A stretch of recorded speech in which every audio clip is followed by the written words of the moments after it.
loin de l'Éternel.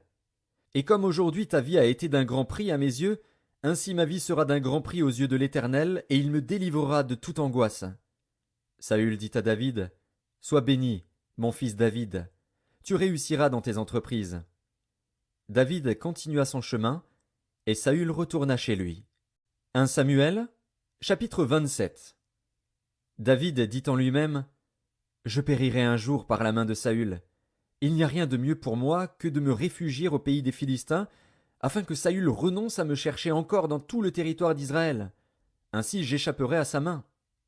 Et David se leva, lui et les 600 hommes qui étaient avec lui, et ils passèrent chez Achish, fils de Maoc, roi de Gath.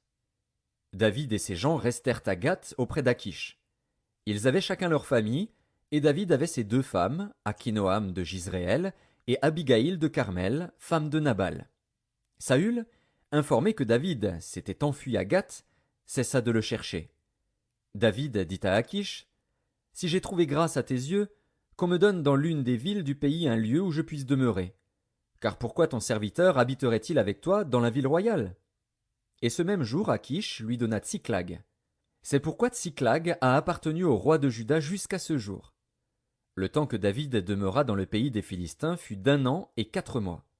David et ses gens montaient et faisaient des incursions chez les Guéshuriens, les Girziens et les Amalécites, car ces nations habitaient dès les temps anciens la contrée, du côté de Shur et jusqu'au pays d'Égypte. David ravageait cette contrée. Il ne laissait en vie ni homme ni femme, et il enlevait les brebis, les bœufs, les ânes, les chameaux, les vêtements, puis s'en retournait et allait chez Achish. Achish disait, Où avez-vous fait aujourd'hui vos courses? Et David répondait, Vers le midi de Juda, vers le midi des Jérakméélites, et vers le midi des Kéniens. David ne laissait en vie ni homme ni femme pour les amener à Gath. Car, pensait-il, il pourrait parler contre nous et dire, Ainsi a fait David. Et ce fut là sa manière d'agir tout le temps qu'il demeura dans le pays des Philistins. Achish se fiait à David, et il disait, Il se rend odieux à Israël, son peuple, et il sera mon serviteur à jamais. 1 Samuel, chapitre 28. En ce temps-là, les Philistins rassemblèrent leurs troupes et formèrent une armée pour faire la guerre à Israël. Achish dit à David, Tu sais que tu viendras avec moi à l'armée, toi et tes gens.